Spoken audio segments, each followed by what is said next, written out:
बाबा साहेब भीमराव अंबेडकर की प्रतिमा को हटाने के न्यायालय द्वारा दिए गए आदेश के बाद लोगों में आक्रोश बढ़ता जा रहा है, जिसको लेकर नेता प्रतिपक्ष और बाजपुर विधायक यशपाल आर्य ने धरना प्रदर्शन करते हुए सरकार पर हमला बोला। साथ ही उन्होंने स्थानीय अधिकारियों पर न्यायालय के आदेशों को जनता के सामने नहीं रखने का आरोप लगाया। बता दें कि बाजपुर के ग्राम रतनपुरा में ग्रामीणों द्वारा लगाई गई बाबा साहेब भीमराव अंबेडकर की प्रतिमा को हटाने के न्यायालय ने आदेश दिए थे। न्यायालय के आदेश आने के बाद लोगों में आक्रोश बढ़ता जा रहा है। इसी को लेकर बाजपुर विधायक और नेता प्रतिपक्ष यशपाल आर्य ने पार्टी कार्यकर्ताओं और ग्रामीणों के साथ बाबा साहेब भीमराव अंबेडकर की प्रतिमा के समीप धरना प्रदर्शन किया और सरकार के खिलाफ जमकर नारेबाजी की। उन्होंने कहा कि वह न्यायालय के आदेशों का सम्मान करते हैं, लेकिन अधिकारी न्यायालय के आदेशों को जनता के सामने न रखकर उसे छिपाने का काम कर रहे हैं। साथ ही उन्होंने यह भी कहा कि गांव के लोगों के साथ वह न्यायालय की शरण में जाएंगे और न्याय की गुहार लगाएंगे।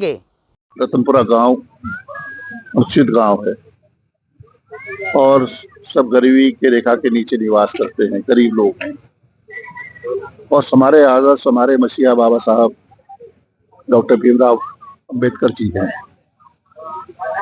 सबके सामूहिक प्रयास से यहाँ पर बाबा साहब की मूर्ति स्थापित की गई।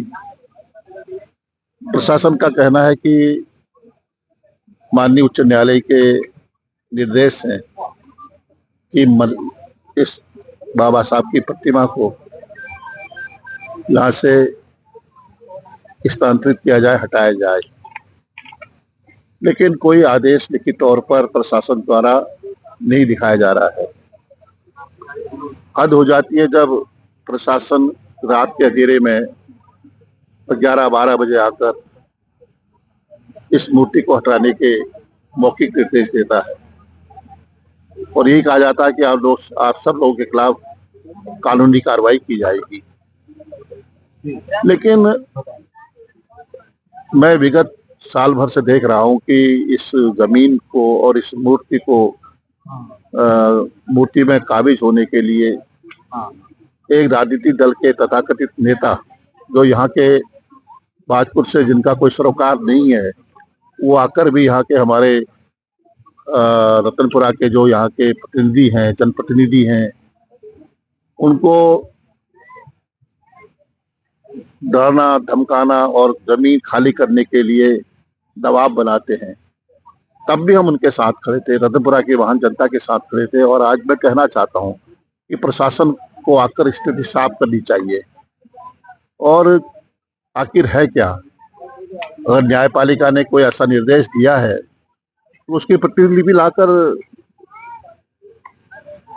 जनता के सामने रखें, लेकिन ऐसा न करके अनावश्यक दबाव बनाया जा रहा है, डराया जा रहा है, धमकाया जा रहा है। तो हमारा स्पष्ट रूप से कहना है कि अगर कोई इस तरह के निर्देश हैं, अगर कोई इस तरह का माननीय उच्चतम न्यायालय द्वारा डायरेक्शन दिया गया है, तो प्रशासन की जिम्मेदारी है उसको सार्वजनिक करें। और हम इस पर और मेरा मानना है कि अब अगर कोई ऐसा निर्देश है भी तो उसके लिए भी दरवाजे खुले हुए हैं। हम सब रतनपुरा के जो हमारे प्रबुद्ध लोग हैं, जो यहाँ के जनप्रतिनिधि हैं, उनके साथ मिलकर माननीय उच्च न्यायालय में गुहार लगाएंगे, न्याय की मांग करेंगे, क्योंकि हम भी न्यायपालिका का सम्मान करते हैं। लेकिन निश्चित रूप से हम रतनपुरा की आवाम के साथ, यहाँ की जनता के साथ निश्चित रूप से जुड़े भी हैं और खड़े भी हैं।